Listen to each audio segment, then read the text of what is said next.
untuk yang awam atau pemula itu saya sarankan ya beli merpati hias yang terjangkau dulu, mengenal satu persatu jenis merpati hias dan kriteria kontes. Kalau ingin ikut kontes, jadi mengenal dulu, silaturahmi dulu ke kandang-kandang yang teman-teman yang sudah sering ikut kontes, terus mencari informasi. Jadi nantinya untuk membeli merpati dengan jenis ini, kriteria ini, dengan harga sekian sesuai apa enggak, itu yang biasanya pemula itu yang sulit. Jadi biar nggak salah membeli itu. Jadi harus mengenal dulu, silaturahmi dulu ke kandang-kandang, minta informasi itu.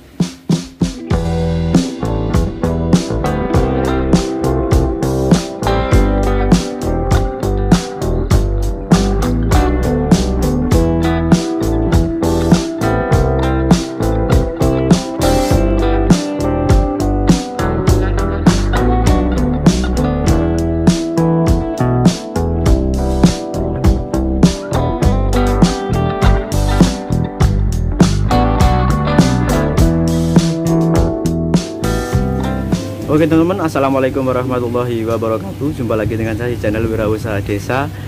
Oke, kali ini kita berada di peternakan merpati. Kali ini bisa dilihat dari video awal, merpati ini sudah menjuarai banyak sekali kontes.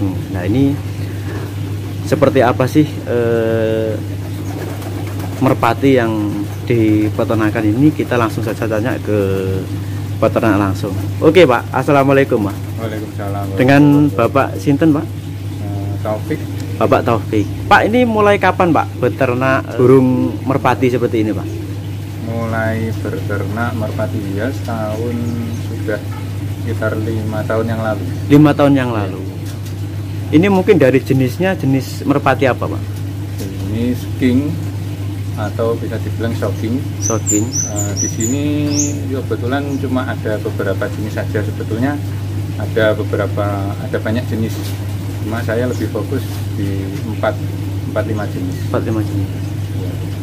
Untuk jenis shocking, American Modena, sama Mauve atau Modern Oriental Frill, sama itu Maltese, dan lupa satu. Dari 4 jenis Pak ya? Nah, 4 jenis itu yang termahal yang mana Pak? Yang untuk sekarang itu American Modena dan Shocking. Untuk dari jenisnya burung ini Pak, ini berasal dari mana saja Pak ini Pak? Dari Amerika dan Eropa. Amerika dan ada yang ya benua Eropa dan Amerika kebanyakan. Kalau ini ambilnya langsung dari negaranya masing-masing atau seperti apa Pak? Ya kebetulan bulan 3 kalau enggak bulan 2 itu saya mendatangkan impor langsung dari Eropa, itu jenis shocking 8 pasang. 8 pasang ya. Dengan nominal 100 juta lebih. Itu 8 pasang Pak ya? Pasang, ya. Untuk perkembangannya Pak, mungkin dari negara lain ke sini itu ada kendala yang lain nggak Pak? Dari mungkin iklimnya kan sudah mungkin berbeda Pak? Ya, ada beberapa yang harus menyesuaikan dari pola makan dan kondisi cuaca. Itu bisa mempengaruhi dari postur tubuh dan bulu itu, terus performa bisa mempengaruhi. Jadi memang harus adaptasi dari impor ke sininya, ke Indonesia. Untuk mungkin dari komunitas merpati seperti ini Pak di Indonesia sekali ini kan mungkin jarang peternakan-peternakan yang langsung impor dari luar negeri Pak. Ini untuk skala jenengan ini memang langsung ambil dari sana mungkin, atau dari peternakan sini memang sudah ada Pak? Untuk merpati hias memang sudah ada komunitasnya, terus sekarang sudah berdiri dan berbadan hukum, yang komunitasnya yang resmi itu IFPC. Jadi dulu waktu pertama saya mengenal merpati hias, memang pertama beli dari peternak-peternak di Kediri, di Nganjuk, ya di sekitar Jawa Timur. Terus berkembangnya waktu kita bisa mendatangkan sendiri merpati impor. Gitu. Jadi memang merpati hias sudah mulai dikenal di Indonesia merata. Untuk dari penjualannya Pak, atau penjualan bibitnya, kalau di sekarang ini seperti apa sih Pak segmen pasarnya Pak? Untuk merpati hias cukup menjanjikan.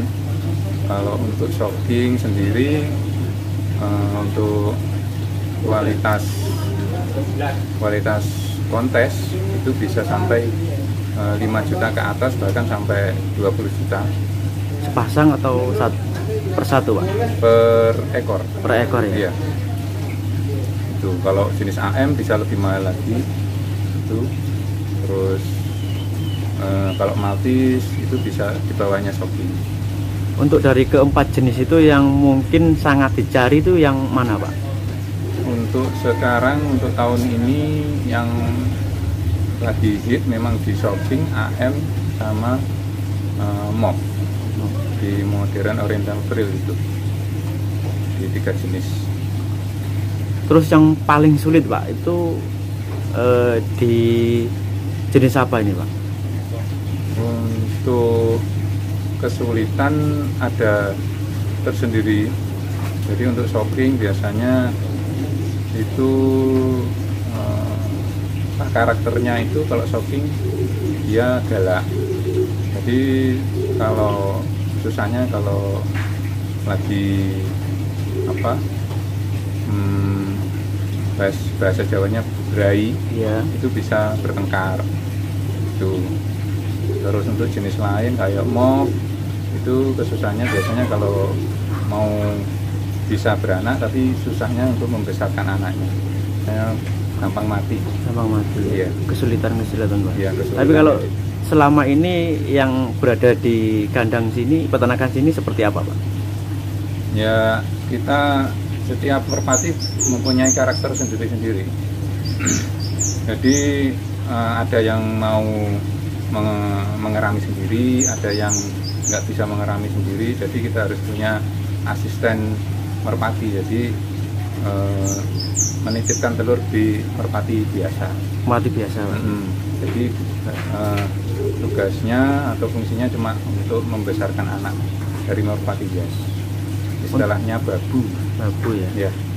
Mungkin harus ada seperti itu Pak kalau merpati hias seperti ini Pak ya. Ya, kalau untuk mempercepat BEP atau balik modal itu harus pakai babu biasanya. Jadi bertelur, nanti telurnya umur 5 hari, 1 minggu, nanti diambil dititipkan di babu. Nanti jarak 2-3 minggu bertelur lagi merpati hiasnya, nanti seperti itu terus. Untuk per tahunnya populasi dari burung ini sampai berapa Pak? Kalau per tahun satu pasang merpati itu bisa sampai 4-5 kali. 4-5 kali. Iya. Berarti kalau dari jenisnya juga F1 kalau di sini Pak ya, termasuk ya? Iya, F1. Ada yang F1, ada yang dari sudah beli dari orang di sini, sudah jadi indukan Indonesia juga. Indukan Indonesia. Mungkin dari belakang instalasi sini Pak bisa dijelaskan perayaan dari peternakan sini tentang hasil juaranya Pak. Untuk piala-piala di sini kita sudah mengikuti beberapa kompetisi atau kontes, diantaranya dulu di Kediri, di Tirtoyoso, terus di Ponorogo juga pernah, terus di Bone, terakhir di Bone, terus ada yang dari Bogor, dari Jakarta. Kita ya alhamdulillah bisa membawa beberapa piala, ya baik dari shocking atau jenis AM dan jenis endemik, merpati endemik asli Indonesia juga pernah membawa beberapa piala. Untuk mungkin dari penghasilan yang kita dapat dari peternak merpati ini seperti apa sih Pak? Penghasilannya kalau kebetulan kalau saya sih cuma sekedar hobi ya. Jadi kita tidak terlalu memikirkan income-nya. Yang penting kita seneng, terus bisa punya saudara komunitas, lebih banyak koneksi. Jadi untuk sebenarnya kalau ditekuni bisa menjadi mata pencaharian sih itu, kalau merpati hias. Banyak juga yang sudah berhasil dari merpati hias, juga bisa beli mobil, bisa umrohkan orang tuanya, dan juga bisa beli tanah juga banyak sih. Mungkin total keseluruhan dari peternakan sini merpati berapa ekor Pak? Di sini kurang lebih untuk indukan merpati hias sekitar 25 pasang. 25 pasang. Iya. Untuk indukan merpati hias. Kalau mungkin dari spek kandangnya Pak, yang mungkin yang perlu diperhatikan seperti apa Pak kalau merpati hias ini Pak? Kalau spek kandang, kalau saya lebih suka kandang box seperti ini. Terus soalnya kotorannya langsung jatuh ke bawah. Karena sekarang lagi tren itu kandangnya ada pasirnya. Itu. Kalau saya lebih nyaman seperti ini, jadi pakai ram geronjong itu galvanis, terus kotoran langsung jatuh ke bawah. Itu menurut saya lebih aman dari bakteri. Ya. Untuk pembersihannya juga setiap hari Pak? Setiap hari, setiap pagi dibersihkan, terus pergantian mengganti air minum juga setiap hari, pakan juga setiap hari. Ada perawatan khusus lainnya Pak untuk peternakan merpati ini Pak? Kalau perawatan harian cukup pengontrolan mulut merpati dan pengecekan kotorannya. Jadi kalau mulut merpati apa ada penyakit goam atau ada bakteri di mulut, atau jenis kotorannya dia cacingan atau berak hijau, di situ bisa dikontrol dia sakit atau sehat. Untuk yang spek yang dikonteskan ini seperti apa sih Pak kalau di burung merpati hias ini Pak?